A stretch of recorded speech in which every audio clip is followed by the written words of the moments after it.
вохӯрии гурӯҳи корӣ дар ҳайати роҳбарияти раёсату муассисаҳои назорати фаъолияти нақлиёти истифодаи умумии пойтахт бо ронандагони автобус ва микроавтобусҳо ҷиҳати баланд бардоштани хизматрасонӣ ҳангоми ҳамлу нақли мусофирон дар корхонаҳои камналии воҳиди давлатии автобус 1, автобус 2 ва автобус 3 ҷараён гирифт. Дар суҳбати мулоқот бо ронандагон масъулини муассисаи давлатии камналии Душанбе нақлиёт хадамотрасон шуъбаи бозрасии давлатии автомобилии раёсати вазорати корҳои дохилии ҷумҳурии Тоҷикистон дар шаҳри Душанбе, раёсати хадамоти давлатии назорат ва танзим дар соҳаи нақлиёт дар шаҳри Душанбе, корхонаҳои камналии нақлиётӣ ва мутахассисони соҳа тақозо намуданд, ки ронандагонро зарур аст ба хотири ҳифзи солимии мусофирон қоидаҳои бехатарии ҳаракат дар роҳ ва шарту талаботи ҳамлу нақли мусофирбариро ба таври ҳатмӣ риоя намуда, ба қадри ҳама ғамхории давлату ҳукумати мамлакат, ки беҳтарин шароитро барои фаъолияту хизматрасонӣ муҳайё намудааст, бирасанд. бо мақсади хубтару беҳтар баро мондани сатҳи сифати хизматрасонии нақлиётӣ дар пойтахт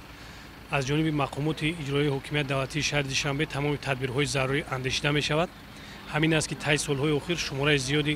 автобусу троллейбус ва инчунин аллакай электробусҳо харидорӣ гардида ва имрӯз дар шабакаи хатсарои шаҳри Душанбе кору фаъолият менамоянд ва ин ҳама дастгириҳо мо кормандони соҳаро водор сохтааст, ки баъри боз ҳам хубтару беҳтар баро мондани сатҳи сифати хизматрасонӣ тадбирҳои амалиро роҳандозӣ намоем. ҳадаф аз баргузории ин вохӯриҳо бо ронандагони нақлиёти истифодаи умумии пойтахт ин боз ҳам хубтару беҳтар баро мондани сатҳи сифати хизматрасонии нақлиётӣ, яъне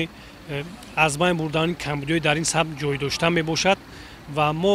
ки ҳамчун масъули соҳа мебошем тасмим дорем, ки пайваста вохӯриҳоро бо ронандагон идома дода